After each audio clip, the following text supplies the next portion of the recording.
നിയമാവർത്തനം അധ്യായം 16. പെസഹ തിരുനാൾ. അബീബ് മാസം ആചരിക്കുകയും നിന്റെ ദൈവമായ കർത്താവിൻ്റെ പെസഹ ആഘോഷിക്കുകയും ചെയ്യുക. അബീബ് മാസത്തിലാണ് നിന്റെ ദൈവമായ കർത്താവ് രാത്രിയിൽ നിന്നെ ഈജിപ്തിൽ നിന്ന് പുറത്തേക്ക് നയിച്ചത്. നിന്റെ ദൈവമായ കർത്താവ് തൻ്റെ നാമം സ്ഥാപിക്കാൻ വേണ്ടി തിരഞ്ഞെടുക്കുന്ന സ്ഥലത്ത് ആടുമാടുകളിൽ നിന്ന് അവിടുത്തേക്ക് പെസഹ ബലി അർപ്പിക്കണം.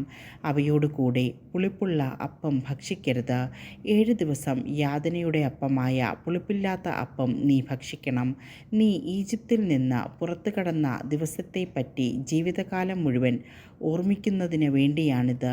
തിടുക്കത്തിലാണല്ലോ ഈജിപ്തിൽ നിന്ന് നീ പുറപ്പെട്ടത്. 7 ദിവസത്തേക്ക് നിന്റെ അതിർത്തിക്കുള്ളിൽ പുളിമാവ് കാണരുത്.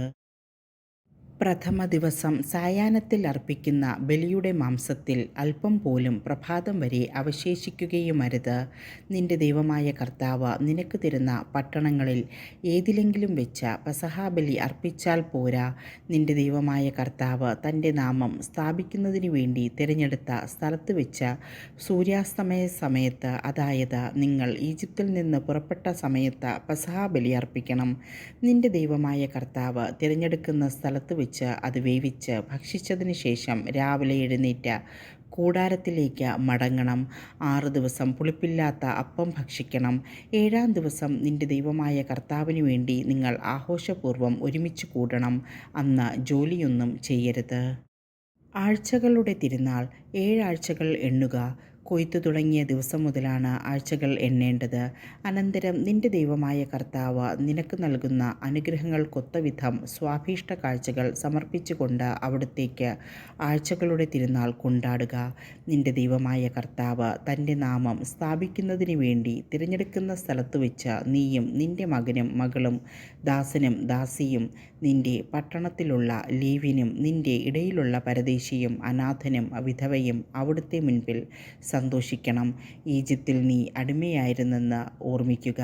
ഈ കൽപ്പനകളെല്ലാം ശ്രദ്ധാപൂർവം അനുസരിക്കണം. കൂടാരത്തിരുനാൾ.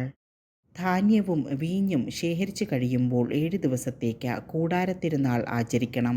ഈ തിരുനാളിൽ നീയും നിന്റെ മകനും മകളും ദാസനും ദാസിയും നിന്റെ പട്ടണത്തിലുള്ള ലേവ്യനും പരദേശിയും അനാഥനും വിധവയും സന്തോഷിക്കണം. നിന്റെ ദൈവമായ കർത്താവ് തിരഞ്ഞെടുക്കുന്ന സ്ഥലത്ത് അവിടുത്തേക്ക് 7 ദിവസം തിരുനാൾ ആഘോഷിക്കണം. നിന്റെ എല്ലാ വിളവുകളും പ്രയത്നങ്ങളും നിന്റെ ദൈവമായ കർത്താവ് അനുഗ്രഹിക്കും. നീ സന്തോഷപൂരിതനാവുകയും ചെയ്യും. ആണ്ടിൽ 3 പ്രാവശ്യം പുളിപ്പില്ലാത്ത അപ്പത്തിൻ്റെ തിരുനാളിലും ആഴ്ചകളുടെ തിരുനാളിലും കൂടാര തിരുനാളിലും നിന്റെ ദൈവമായ കർത്താവ് തിരഞ്ഞെടുക്കുന്ന സ്ഥലത്ത് പുരുഷന്മാരെല്ലാവരും സമ്മേളിക്കണം. അവർ കർത്താവിൻ്റെ മുൻപിൽ വെറും കൈയോടെ വരരുത്. നിന്റെ ദൈവമായ കർത്താവ് നിങ്ങൾക്ക് നൽകിയിരിക്കുന്ന അനുഗ്രഹങ്ങൾക്കൊത്തവിധം ഓരോരുത്തരും കഴിവനുസരിച്ച് കാഴ്ചകൾ സമർപ്പിക്കണം. നീതിപാലനം. നിന്റെ ദൈവമായ കർത്താവ് നൽകുന്ന പട്ടണങ്ങളിൽ ഗോത്രം തോറും ന്യായാധിപന്മാരെയും സ്ഥാനികളെയും നിയമിക്കണം. അവർ ജനങ്ങൾക്ക് നിഷ്പക്ഷമായി നീതി നടത്തിക്കൊടുക്കട്ടെ. നിന്റെ വിധികൾ നീതി വിരുദ്ധമായിരിക്കരുത്. നീ പക്ഷപാതം കാട്ടുകയോ കൈക്കൂലി വാങ്ങുകയോ അരുത്. എന്തെന്നാൽ കൈക്കൂലി ജ്ഞാനിയെ അന്ധനാക്കുകയും നീതി നിഷേധിക്കാൻ പ്രേരിപ്പിക്കുകയും ചെയ്യുന്നു. നീ ജീവിച്ചിരിക്കുന്നതിനും നിന്റെ ദൈവമായ കർത്താവ് തരുന്ന രാജ്യം കൈവശമാക്കുന്നതിനും വേണ്ടി നീതി മാത്രം പ്രവർത്തിക്കുക. നിന്റെ ദൈവമായ കർത്താവിന് നീ ഉണ്ടാക്കുന്ന ബലിപീഠത്തിനരികെ അശേരാദേവതയുടെ പ്രതീകമായി ഒരു വൃക്ഷവും നട്ടുപിടിപ്പിക്കരുത്. നിന്റെ ദൈവമായ കർത്താവ് വെറുക്കുന്ന സ്തംഭവും നീ സ്ഥാപിക്കരുത്.